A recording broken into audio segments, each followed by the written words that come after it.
അസ്സലാമു അലൈക്കും.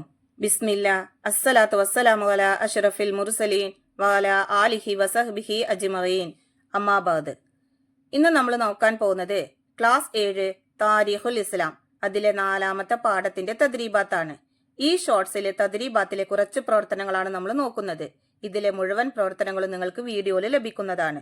നമുക്ക് തദ്രീബാത്തിലെ 1ാമത്തെ പ്രവർത്തനം നോക്കാം. നുതർജിമു ഇല ലുഗത്തിന, മാതൃഭാഷയിലേക്ക് തർജിമ ചെയ്യാനുള്ളതാണ്. 1. ലാ തഖൂമു സ്സാഅതു ഹത്താ തൽഹറൽ ഫിത്ന. അതിന്റെ അർത്ഥമാണ് നമ്മളിവിടെ എഴുതേണ്ടത്. കുഴപ്പങ്ങൾ പ്രത്യക്ഷമാവുന്നതുവരെ അന്ത്യനാൾ സംഭവിക്കുകയില്ല. 2. ഫഅന അഷ്ഹദു അന്നകല്ലദീ ബശറ ബിഹി ഈസ ഇബ്നു മറിയം അലൈഹിസ്സലാം. അതിനെ നമുക്ക് തർജിമ ചെയ്യാം. ഈസ ഇബ്നു മറിയം അലൈഹിസ്സലാം സുവിശേഷം അറിയിച്ച പ്രവാചകനാണ് നിങ്ങൾ. 3. മാ വല്ല സാഹിബുക്കും വമാ ഗവാ. അതിന്റെ അർത്ഥം നിങ്ങളുടെ നബി വഴി പിഴയ്ക്കുകയോ തെറ്റുകാരനാവുകയോ ചെയ്തിട്ടില്ല.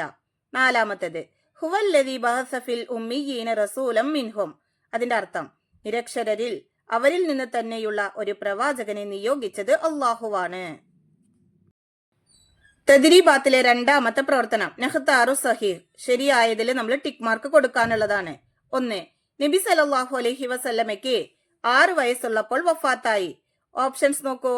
മാതാവ്, പിതാവ്, പിതാമഹൻ. ശരി ഉത്തരം മാതാവ്. 2.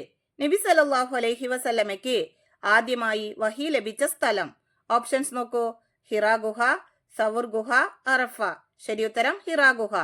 3. നിങ്ങൾ ഈസ ഇബ്നു മറിയം അലൈഹിസ്സലാം സന്തോഷ വാർത്ത അറിയിച്ച പ്രവാചകനാണ്. ഇത് പറഞ്ഞത്. ഓപ്ഷൻസ് നോക്കൂ. അബൂ താലിബ്, വറഖത്ത് ഇബ്നു നൗഫൽ, ഖദീജ റളിയല്ലാഹു അൻഹ. ശരി ഉത്തരം വറഖത്ത് ഇബ്നു നൗഫൽ.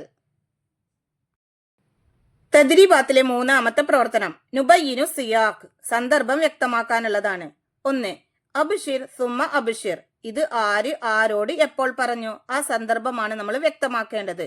നോക്കൂ. നബി സല്ലല്ലാഹു അലൈഹി വസല്ലമയുടെ നിയോഗത്തെ കുറിച്ച് മുൻകാല പ്രവാചകർ സന്തോഷ വാർത്ത അറിയിച്ചിരുന്നു. ഹിറാ ഗുഹയിൽ നിന്ന് വഹി ലഭിച്ച് വീട്ടിലെത്തിയ നബി സല്ലല്ലാഹു അലൈഹി വസല്ലമയെ ഖദീജ റളിയല്ലാഹു അൻഹ തൗറാത്തും ഇഞ്ചീലും പഠിച്ച വറഖത്ത് ഇബ്നു നൗഫലിന്റെ അടുത്ത് കൊണ്ടുപോയപ്പോൾ അദ്ദേഹം പറഞ്ഞ വാക്കുകളാണിത്. ഇതിലെ ബാക്കി പ്രവർത്തനങ്ങൾ നിങ്ങൾക്ക് വീഡിയോയിൽ ലഭിക്കുന്നതാണ് ഇൻഷാ അല്ലാഹ്.